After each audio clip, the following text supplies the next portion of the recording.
আমতায় কাঠের গোডাউনে আগুন। ভোর রাতে আমতার নতুন রাস্তা মোড়ে আগুন, ভস্মীভূত পরপর গোডাউন, দোকান। আমতায় কাঠের গোডাউনে আগুন। কিভাবে এই আগুন লাগলো, কি পরিস্থিতি রয়েছে, আরো বিস্তারিত জানাবে সন্তু রয়েছে। সন্তু, কিভাবে এই আগুন লাগলো, কি পরিস্থিতি এখন, ক্ষয়ক্ষতির পরিমাণই বাকি? দেখেন কিভাবে আগুন লাগলো তা কিন্তু খতিয়ে দেখছে দমকল। যেটা ঘটনা আজ ভোর রাতে ভোর 3:30 নাগাদ প্রাথমিকভাবে যেটা জানা যাচ্ছে যে প্রথমে একটি কাঠের গোডাউন, সেই গোডাউনেই কিন্তু আগুন লাগে এবং সেই আগুন ছড়িয়ে পড়ে পাশের একটি ইলেকট্রনিক্সের গোডাউনে, তারপর আগুন ছড়িয়ে পড়ে তার পাশের একটি দোকানে।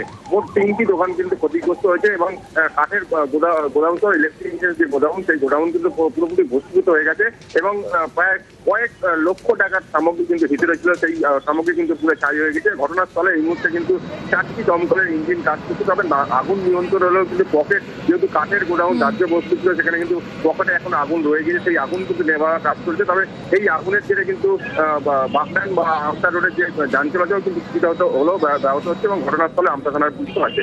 বেশ, ধন্যবাদ।